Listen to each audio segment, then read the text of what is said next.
Thich Minh Tue monk, journey to find enlightenment. A step. A breath on the path to liberation. In the context of modern society with its hectic pace and numerous pressures, the story of Thich Minh Tue monk's journey of practice and pursuit of enlightenment is a precious source of inspiration. Through his shared video, the monk revealed the challenging, yet profoundly meaningful path of practice he is undertaking. Let's delve deeper into this special spiritual journey. 1.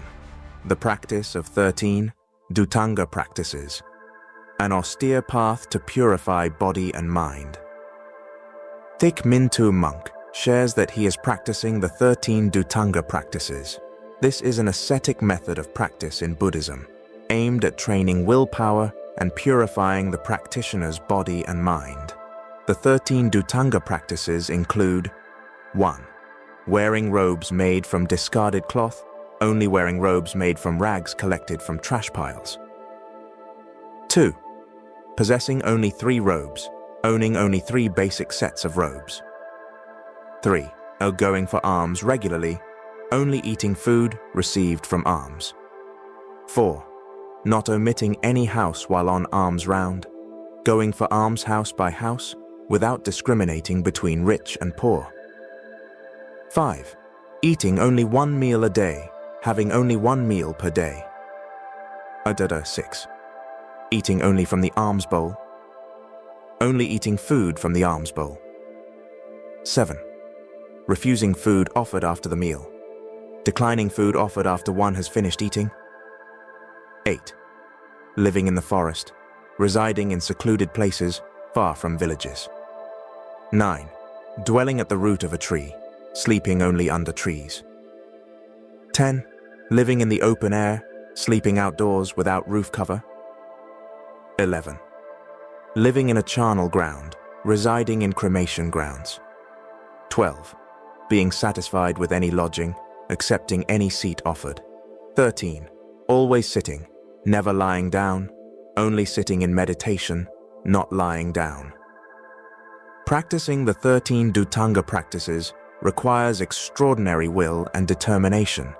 Through this, practitioners train their endurance, let go of material desires, and purify their body and mind. This is an important foundation for progressing further on the path to enlightenment. 2. Aspiring to attain perfect enlightenment. The noble aspiration of a practitioner. Thich Minh Tue monk shares that he has made a vow to attain perfect enlightenment, similar to Buddha Shakyamuni. This is an extremely noble aspiration in Buddhism. Perfect enlightenment, also known as Anuttara Samyak Sambodhi, is the state of complete awakening, the highest fruition that a Buddha achieves. It is the comprehensive understanding of the nature of all things, the ultimate truth of the universe, and the path to liberation from all suffering. The vow to attain perfect enlightenment demonstrates Thich Minh Tue monk's noble aspiration. He not only wishes to liberate himself, but also aims to attain supreme wisdom to save all sentient beings. This is the spirit of a bodhisattva, always oriented towards the benefit of others. 3. The journey of walking across the country, training body and mind. Through each step, one of the special aspects of Thich Minh Tue monk's practice journey is that he spent over 6 years walking across Vietnam. This is not merely a pilgrimage, but a unique method of practice. The monk shares that he has walked from south to north, from north to south many times, barefoot and bareheaded. This journey helps him test himself. By facing many challenges on the road, the monk has the opportunity to experience and overcome his own limits. Learn. Each locality, each person he meets on the road is a valuable lesson about life and Buddhism. Practice the Dharma. Continuous walking is a form of walking meditation, helping him focus his mind on each step, each breath. Train physical health. The long journey requires good health. while also helping to train the body. Cultivate willpower. Facing various weather conditions, terrains, and circumstances helps him cultivate willpower and perseverance. This walking journey is not only a unique method of practice, but also demonstrates the spirit of direct pointing to the human mind in Buddhism. Through each step, Thich Minh Tue monk directly experiences life, connects with people and nature, thereby gaining a deeper understanding of the nature of life and the path of practice. 4. Facing karmic consequences. The journey of purifying the soul. In his sharing, Thich Minh Tue monk emphasizes the preparation to face one's own karmic consequences.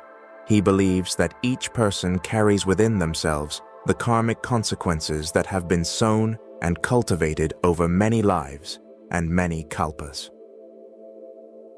This view reflects the basic Buddhist teaching on the law of cause and effect and karmic retribution. Accordingly, all our actions and thoughts in the past leave karmic seeds, and when conditions are ripe, these seeds will sprout, creating corresponding results. Thich Minh Tue monk suggests that when karmic consequences ripen and manifest, we need to face them with effort. Instead of avoiding or denying, we need to courageously face the difficulties and challenges brought by karmic consequences. Use the merits of practice. The merits accumulated through keeping precepts and meditation will be a great source of spiritual strength to help us overcome karmic consequences. Spread loving kindness. Practicing compassion and love towards all beings will help purify our soul and reduce karmic obstacles. This perspective of Thich Minh Tue monk demonstrates a positive approach to life's difficulties. Instead of seeing karmic consequences as something to fear, he views them as an opportunity to train oneself, purify the soul, and progress on the path of practice. 5. Self-liberation before liberating others. An important principle on the path of practice. An important point in Thich Minh Tue monk's perspective is, if one cannot save oneself, how can one save others? This is a basic principle in Buddhism, emphasizing the importance of practicing and liberating oneself before aiming to liberate others. This principle has profound meanings. Self-realization. Only when we experience and realize the truth ourselves can we guide others genuinely and effectively. Setting an example, practicing ourselves and achieving results will be living proof, inspiring others to believe and follow. Avoiding the blind leading the blind.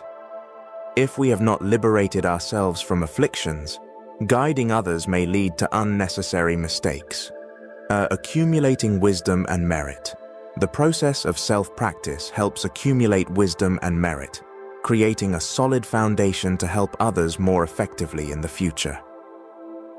Thich Minh Tue monk emphasizes that he is finding a path to achieve self-realization, freeing himself from the bondage of greed, hatred, delusion, and afflictions. Only when achieving this can he guide others to follow.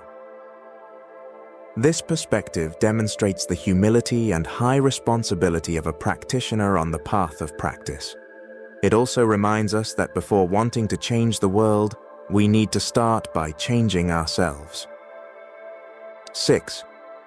The spirit of perseverance and humility in practice. Notably, despite having gone through many years of practice and having profound spiritual experiences, Thich Minh Tue monk still affirms that he is still practicing and learning to achieve his goals. This demonstrates the spirit of continuous learning. He always sees himself as a student on the path of Dharma, ready to learn from every experience and situation in life. Humility. Despite having certain achievements, he is not self-satisfied, but always recognizes that he still has much to learn and practice. Spirit of perseverance. The path of practice is a long journey, requiring constant perseverance and effort.